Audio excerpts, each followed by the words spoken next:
And welcome back to another Tales of Tribute game.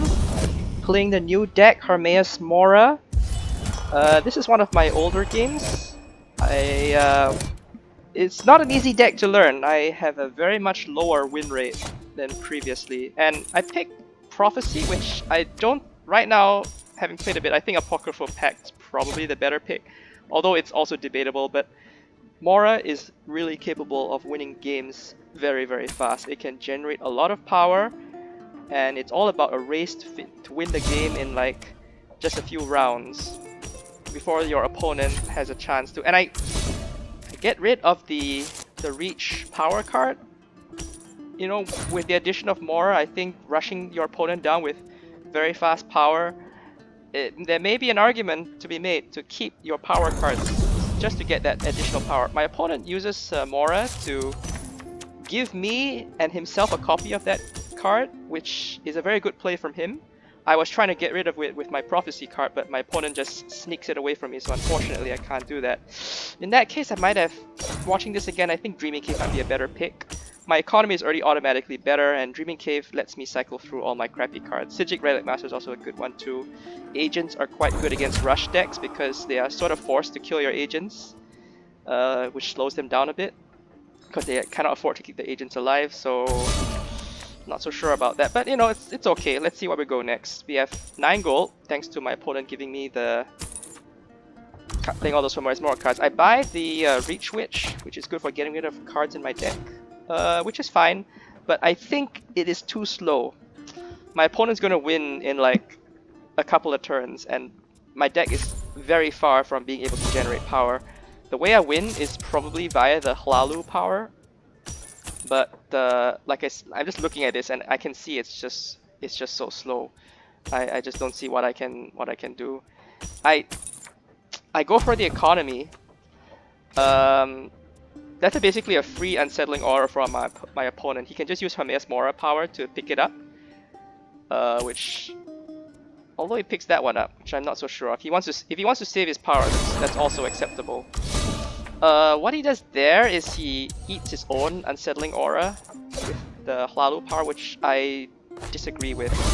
I think he's not going to win that fast. I mean, sure, he needs at least another cycle to get enough power to get there. I mean, he's probably going to buy unsettling aura again. That makes sense. And I'm under... Well, he doesn't buy it, which slows him down by quite a significant deal. And he eats the other Hermaeus Mora card, which puts him at 30 power. But at the moment, I am not sure he has... Actually, could he have won that turn? Let's go back a bit. No, not quite yet. Never mind, my mistake. I thought he had a second patron power. That he is actually doesn't generate very much power right now. I am not sure what he has in his deck, but whatever it is, it does not generate much power at all. This gives me a chance to come back. Even though I am very far behind, I'm like desperately thinking what I need to sacrifice to get to his level. I am trying to buy the blackmail probably because I don't want him to... Okay, well I can buy that. It does let him get the blackmail too, and he doesn't generate any power right now. His entire deck is like one Hlaalu card and one Psijic card, which he really... I mean, just watching this again, he definitely should have just...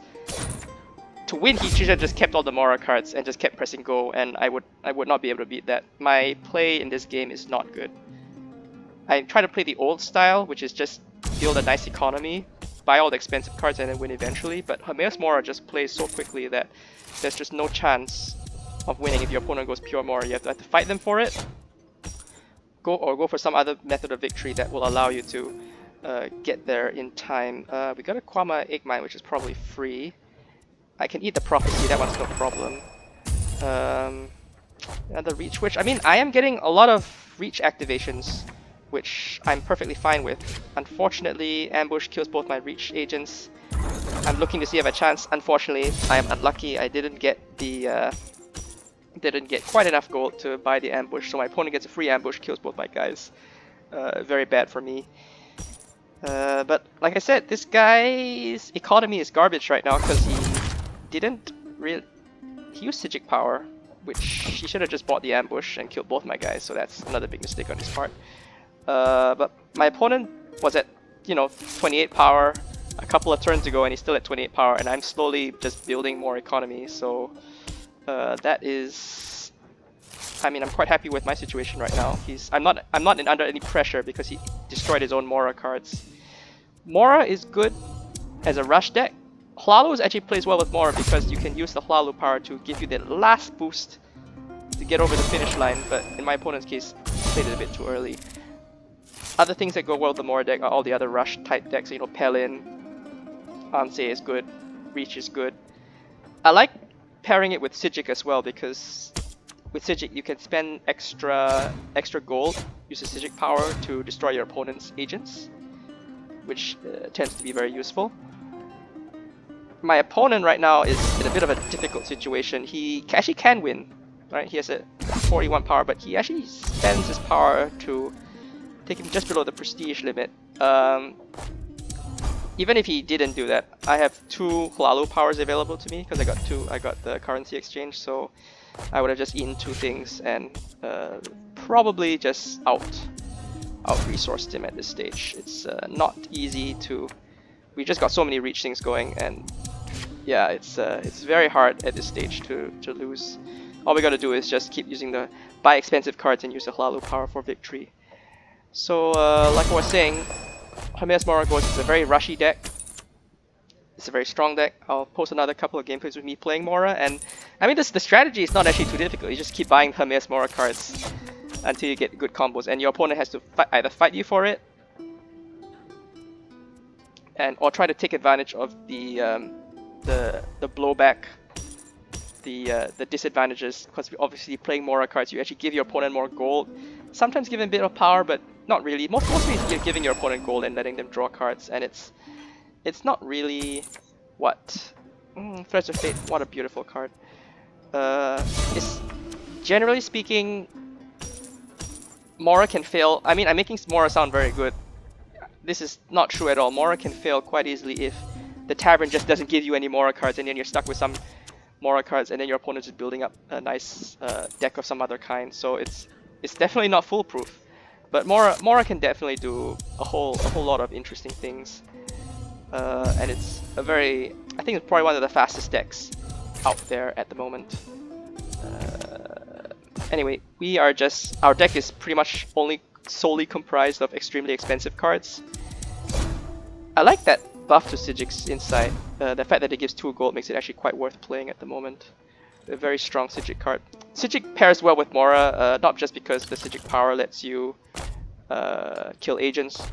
The toss cards let you get rid of all the useless coins that are often in the way of Mora decks. It lets you sculpt some very strong Mora combos.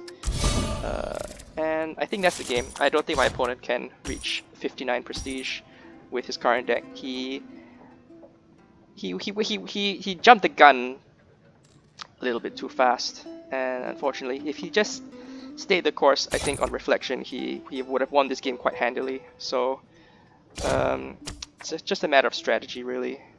That was just not quite unfortunate. But yeah. Anyway, Mora is very fun. I will be posting a couple more gameplay videos in the future for sure, just to see how it plays out. And yeah, that's about the game.